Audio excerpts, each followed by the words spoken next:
So I want to give you an example of what happens when you leap and then you create a totally different alignment. An alignment where you just left your old story and you create the story that you want, and you watch as because you create that alignment, everything aligns with you. Remember, if you're on Channel 10, all you're going to get is Channel 10 stuff. People come into your life that you don't not... If you're a Channel 2 person and you meet with someone at Channel 10, you don't feel worthy of being with them. Right? So you're in an interview with them and you're like, no, is that okay? But if you're also a Channel 10, you're having an even conversation. It's not they are this exciting thing that you're less than. It's that you're even. And I did an event in July, and this gentleman came to it. And this is an example of what happens and how quickly you can have massive amount of doing what you love, massive amounts of success, and create an alignment. This guy came to my July event. He was a student. He came to the July event and decided to take all kinds of leaps, and he's going to tell you about it. And he started listening to his soul, and he created a book, an ebook, a company that he'll tell you about that's about the language we speak and how the words that we say affect everything. And it's so weird to hear that because he'll just sit with you, and he's now studied this so much and lived this so much, but he hadn't created this company out of it. And we went, oh, by the way, he also looks exactly like Brad Pitt. And so we've gone to like Jinkies restaurant, and I said, this is Brad Pitt, and then, oh my God, like it really, people do that. But before the event, he did not look like Brad Pitt. It's weird how that changed him too. So, but this guy did the work. And he was a guy that when I worked with my students, I do a lot of group calls, and when I worked with my students, he was the one that didn't come from an unworthy place a lot. He would come from a place of, I'm with you, and he would add value, and he'd be also adding stuff too. Not from a not aligned place. You felt, I got to feel like he's in this alignment with me. So he worked with me, but created an alignment, and then spent the last 9 months developing product after product and creating things that really help people. And now he's spoken at tons of events. How many events have you spoken at? This is my 316th. 316th event. And so he speaks all the time, he impacts people, and he's just brilliant at what he does. So I would like to do him and myself a favor and let him come on our stage and present to you what he has to say. And that's how the alignment works. He went from student to speaker. So ladies and gentlemen, Mark England, everybody.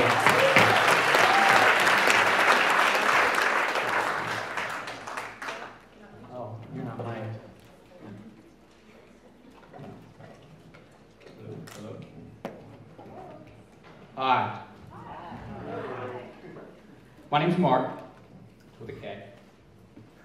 And I'd like to say that I am super excited to be here with you guys and share some information about languaging and how we use our language that profoundly and permanently changed my life on a personal and professional level. Okay, I've got 30 minutes up here. And in that 30 minutes, I'm going to spend the first half front-loading some information. Okay? I'm going to walk you all through the language to destiny flowchart. Then I'm going to give you all literally a metaphysical key to help you more thoroughly understand the working mechanics of your identity, how it got created, and how it's maintained. Then I'm going to explain to you the 3 pillars of victim mentality language that have shown up in every single one of my sessions. I've had a private practice for the past 9 years. I've done well over 3,000 individual 1.5-hour sessions where I sit with a person. It's just 2 chairs, us, and their story. And so I've had the opportunity to track language. And what I have noticed is beyond empowering. Okay? I was a teacher before I got involved in this line of work. I was an elementary school sports teacher. I taught kids how to swim and play well. And so I'm big on education, and that's what this is all about. Okay? And I want to start with a story. was walking out to my truck this morning, and I passed a woman on a cell phone, and I caught 2 sentences of her conversation. The first sentence was, "I am really angry." The second sentence was, "I don't appreciate the humor." Oh, yeah. And I'm going to this Kyle Cease event, and I'm like, "Sister, you're missing out." So anyway, I'll say it again, okay, because this is important. Walk past her. She goes, "I'm really angry. I don't appreciate the humor." So she was telling her story to someone on the other end of the phone, and most likely they were trying to lighten her up. And she resisted. Okay? We'll take the second sentence off of the shelf. Okay? And just look at the first sentence. "I'm really angry." What is that? What is that? That is a static, outcome-identified sentence. I am really angry. And this is an organic question, okay? What would have changed for her if she said, "I am creating my anger"?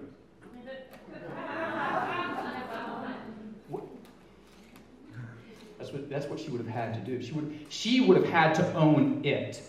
She would have had to own it, to take out the it, put in herself. She would have had to own herself. A little bit of a different drink, right? Yeah. What I have concluded is that 98% of people's emotional hang-ups, stumbling blocks, and fears simply comes down to an education issue about how to properly use their language in an intelligent and creative way to get a better experience from their self for their self.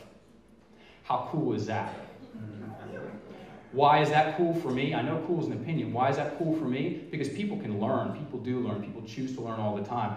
And if 98% of what we're dealing with on the shadow aspect of humanity is an education issue, then we're real close, in my opinion. For all you note takers, write this down. This is the thought to destiny flowchart. Thought to destiny flowchart. Question. At its most simplistic form, okay, and this is a very grounded question. What is a thought? Neurons firing. Okay. Yes, and? Okay. These are all right answers. Crank them out. Okay? An idea. Okay. Let me offer this to you as a consideration. A thought, before it's believed, is simply a piece of information. That's all it is.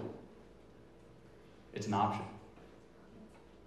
A thought before it's believed is a piece of information. What happens once we believe a thought? What do we create? Okay. These are all right answers too.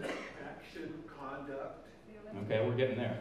Okay, so thought plus belief. Thought comes along, I attach to it, I believe it. What happens? What does it transform into? A what starts with an S, ends with a Y?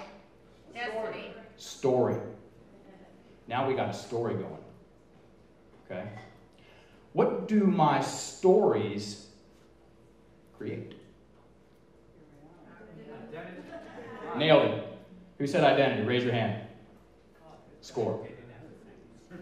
Thought plus belief equals story, plural, stories, equals identity. What does my identity tyrannically dictate? My actions. And what do my actions influence? Who just said destiny? Check. Destiny or destination. So, what would happen if I improved the quality and the volume of my thoughts? What would happen? What would change? I mean, and like literally go down the flow chart. Thoughts would change, my stories would change, my identity would change, my actions would change, and my destiny, my destinies, my destinations would change. 2 plus 2 equals what for who 100% of the time? Right.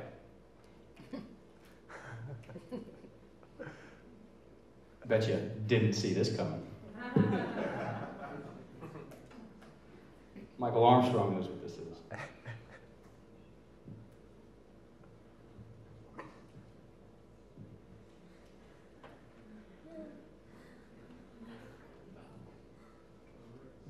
Oh, yes.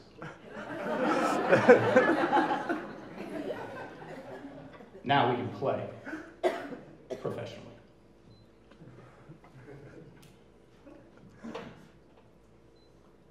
When I say abracadabra, what do you think of?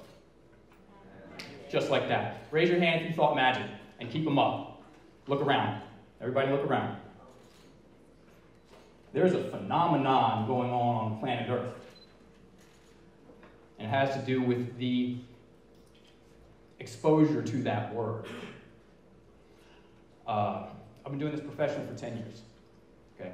I've been around the world 9 times.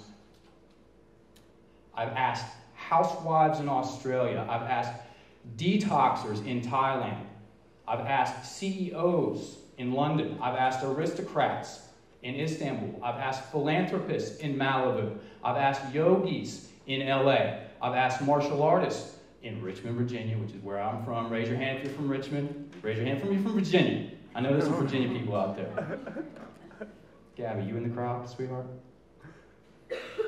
Later then. I've asked, like, well-entrenched conspiracy theorists in Vilcabamba, Ecuador. I've asked permaculturists in Guatemala. And guess what? Everybody goes to magic. When they hear abracadabra, they go to magic instantly. Now here's the punchline, right? Do you know what abracadabra means? Game changer. Raise your hand if you've heard of Jesus. That was an easy sell. Jesus spoke 2 languages. He spoke Hebrew and he spoke Aramaic.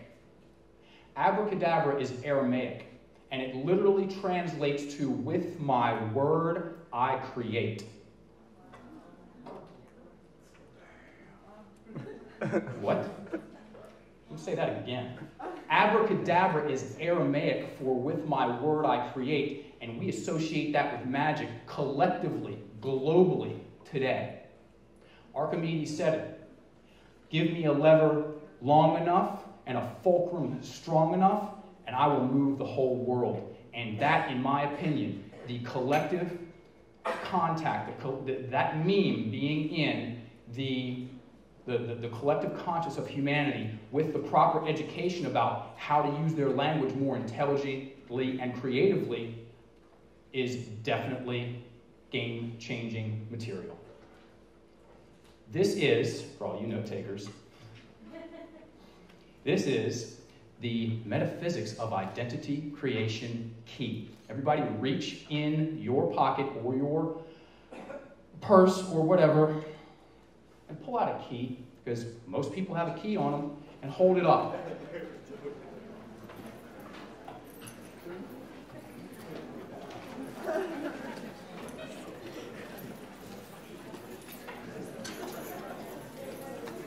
We all have keys, right? Shake them, make a little noise, right?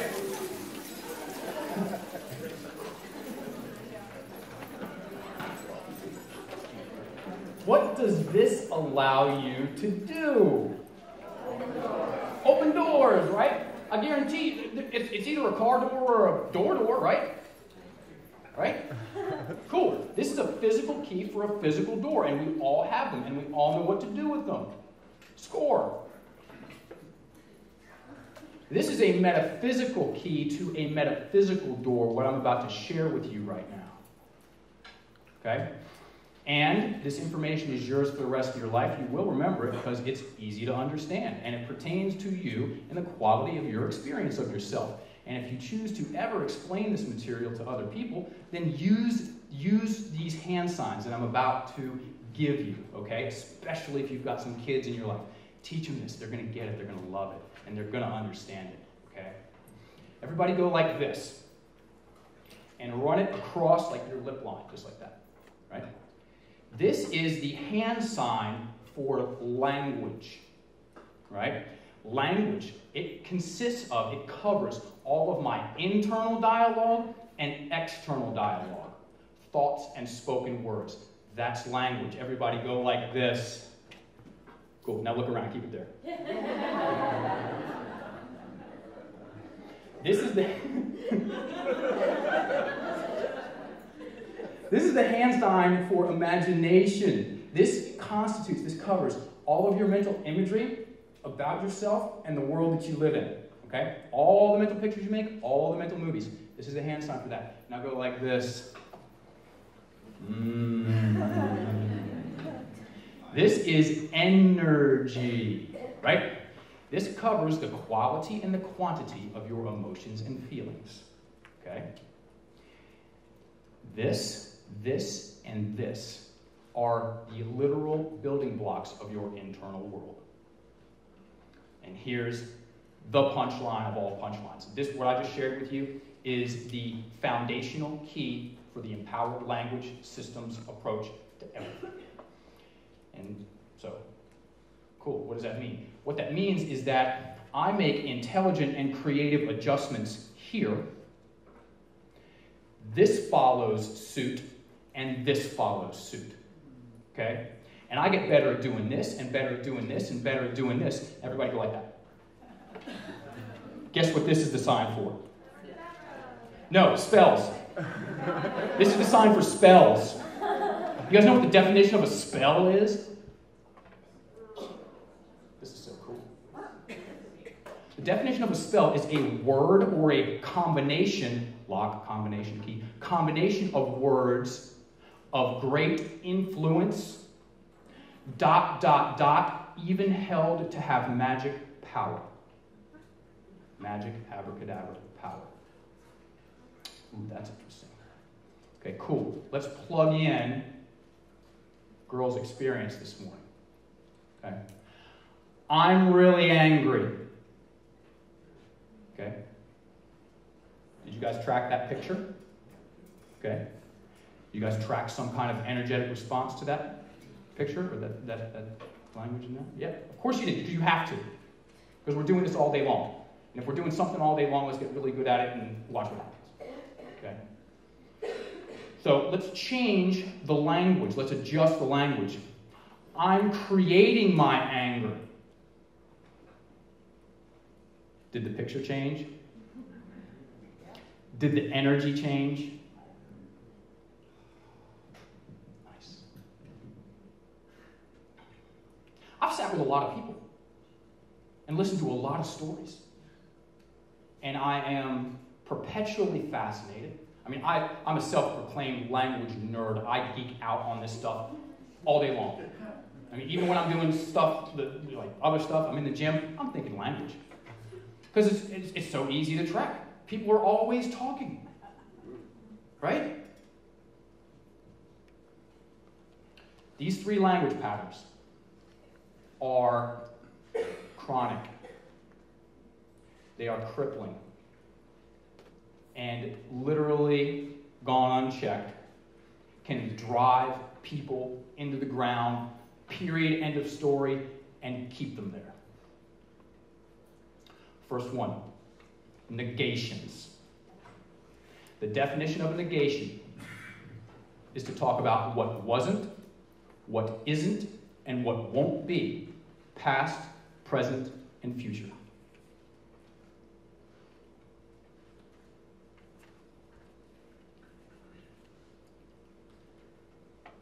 when I say, I don't like it when you leave dirty dishes in the sink, what kind of picture did I just make in my mind? Dirty dishes in the sink. Everybody go, whoops. No, we can do better than that. Everybody go, whoops. Whoops. And when I say that and I see that, what kind of feeling do I create? Does my energy stay neutral? Does it go up? Does it go down? Stick your hand out. Down. Everybody go, sadi. Okay. I can't keep living like this. What did I just make a picture of? Me living like this. Again. What happens here?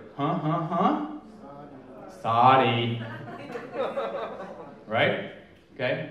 Negations. Second pillar of victim mentality language. And this is all in an ebook that I wrote. Okay? I'll give it all to you all as my gift. Thank you for being here. Thank you for showing up for yourself.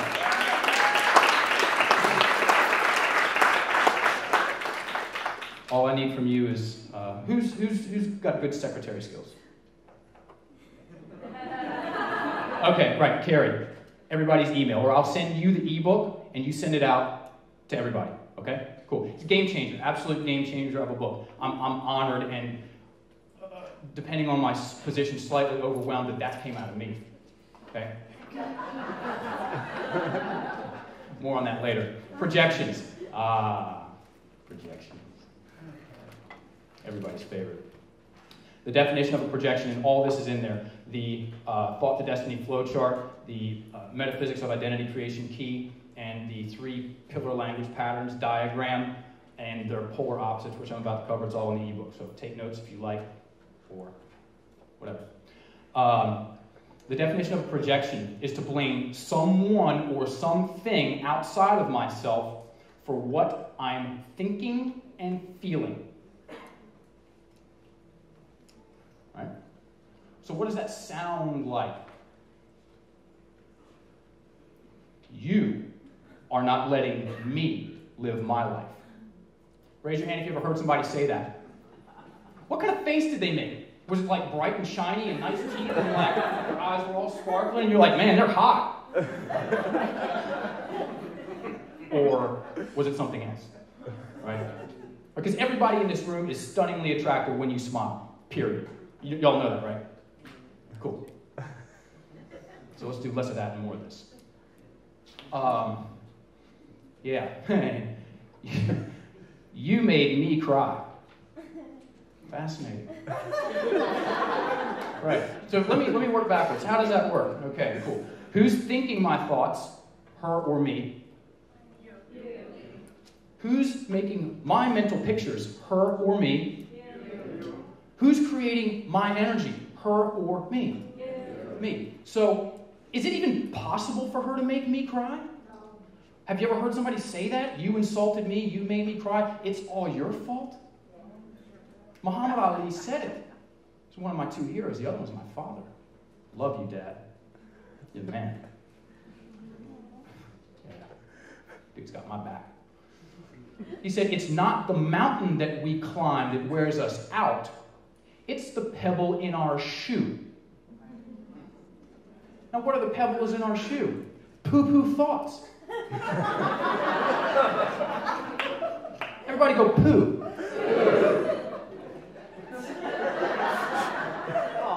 Now go poo-poo. Let's plug it into the model. Thought to destiny flowchart. Poo-poo thoughts. Right? Say it. Poo-poo thoughts. Poo-poo thoughts. Equals what kind of stories? Poo-poo stories. Equals what kind of identities? Poo-poo. You guys are on it. Equals what kind of actions? Poo-poo actions. Poo-poo actions. Equals what kind of destinies or destinations? Poo-poo destinies. Everybody go, whoops. Yeah, a little more I get real technical with this. This is a crash course into this material. Okay, so more technically speaking, when I say, you're not letting me live my life, what kind of picture did I just make? I just made a victim-perpetrator picture in my mind. We're both in the picture. He's doing something to me. And what I'm experiencing is because of that over there. What does that mean? That means I have to wait for him to change his behavior for me to feel better. Otherwise known as jail, sentence, prison sentence, sentences. You get that? Conviction, convict. These are my convictions. People literally sentence themselves to a self-imposed jail, prison sentences, because they are lacking proper education in the metaphysics of their language. Raise your hand if you ever had, from kindergarten to 12th grade, any classes that were specifically dedicated to the metaphysics of language, as in how certain subsets of the English language interact and influence your imagination and your energy. Raise your hand and keep it up. Look around. That's 2 out of 200. Remember what I said? 98% of people's problems is an education issue about their language. That's confirmation. Thank you. You're welcome. And that's exciting, because we can change that, right? If I had to wait for him to be nicer to me so I could feel better, now I got a real problem. Well, I guess I think I might want to go to Kyle Cease's next event. Maybe, perhaps. Oh, yeah. What happened there for you all? A little? Who said a little? Say a lot. Right. Like, what if somebody came up to you and said, I think I probably want to marry you, I guess. Yes! I found a man that will support me, and love me, and be there through thick and thin. Wrong. Run. That's what you do. You're like, I get it. Because when you know what language patterns people are using, you can make very educated guesses about what kind of pictures they make and how they're feeling. Okay? Remember the keys? This is the keys to the Porsche. This is the keys to the Rolls Royce, because we are all that. Okay? Then that's soft language. The third pillar, I guesses, maybes, perhapses, likes. I guess it feels like. Maybe. All heavily influence the integrity of my imagination and my energy. Okay? I guess I'm procrastinating. That creates just enough wiggle room for me to stay comfortably detached from what I think I might be doing, possibly. I'm telling y'all, people, you educate yourself about this material, and you will, Guns N' Roses said it, welcome to the jungle. You're going to hear these language patterns everywhere. Fortunately, there's a reverse engineered system available to you all to re-educate yourself, actually educate yourself about what's actually happening here and how to do it really, really well. Okay? Otherwise known as getting yourself out of the way. Right? The art and science of how to do it systematically. The opposite of a negation is a affirmation. Okay? I don't like it when you leave dirty dishes in the sink. I like it when I come home to a clean kitchen. Did I adjust the language? Did I adjust my mental imagery? Did I adjust my energy? Cool. Whose responsibility is all of the above? Mine. Right? The opposite of a projection is a reflection. Right? What do I do when I go into the bathroom and stare at myself? I just look at my reflection. If I know how to use my language and know just a little bit about metaphysics, I can get a better look at myself. Okay? You're not letting me live my life turns into I'm not letting me live my life. Bang! He's completely out of the picture. And it's just me and me. There's confrontation involved, healthy confrontation, for the benefit of all sentient beings. Okay? Because these little poo-poo stories that add up to global decimation, those are the pebbles in the shoe. Right? And then the opposite of solid or soft language is solid language. I guess I might be procrastinating. Take out the guess, take out the might. I'm procrastinating. Cool, now I've just forced an issue with myself. Right? I think I might still be angry at my father. Take out the think, take out the might. I'm still angry at my father. And I'll know if it's true or not by how I feel about saying it. Okay?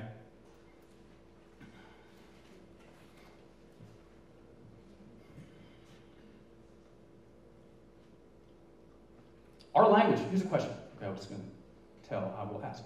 How ingrained is our language into our physiology? 100%. Yeah, crack them out. Answer. Very, 100%. Right. Big time, man. Where's the border? You know, is it like, there's the line, and that's my physiology, that's the physics, and here's the metaphysics, and I can clearly... Wrong, right? I was working with a guy, and he goes, these are true stories. I've got about a million more. The guy's sitting in a chair, and he goes, I don't want to keep looking behind me.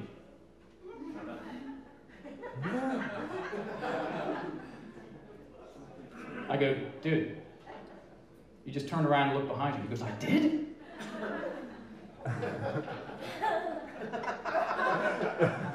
Promise. I'll pinky promise on that one. And I was like, all right, well, what'd you see? He goes, I saw me in chains.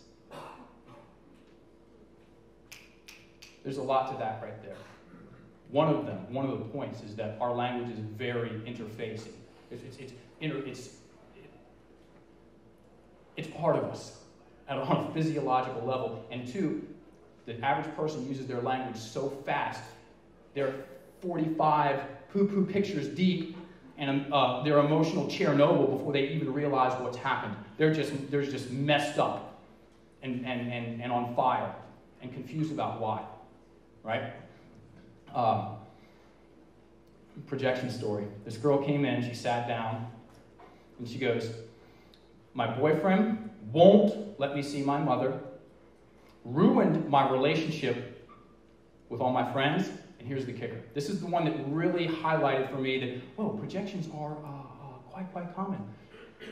And he kept me stoned all day long.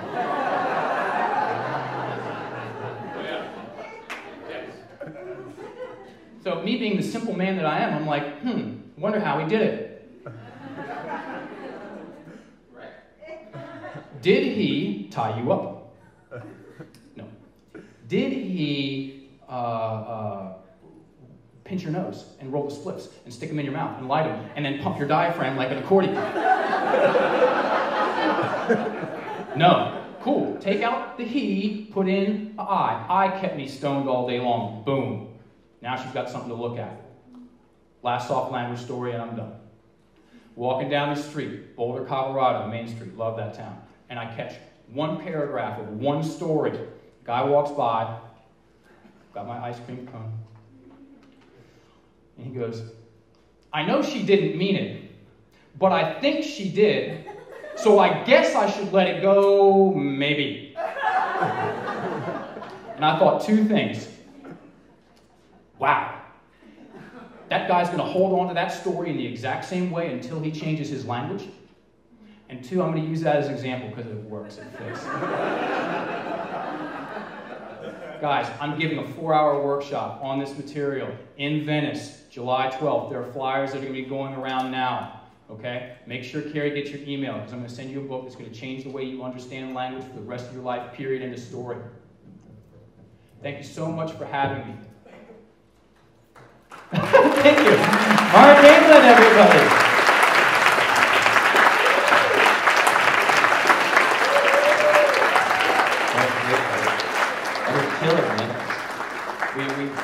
Maybe later we can do some Q&As and stuff like that. We're a little scrapped for time, but give Mark another hand. That was really cool, wasn't it? Here's the thing about Mark England. He's the student that I have that just calls me and goes, we're working together.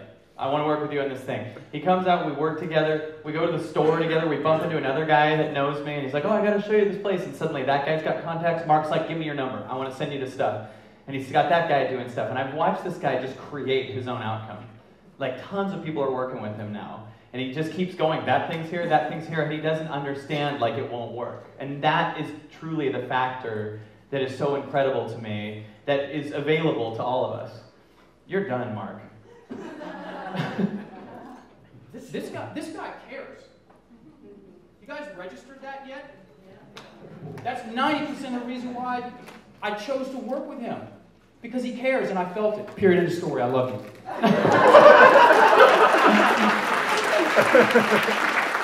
you.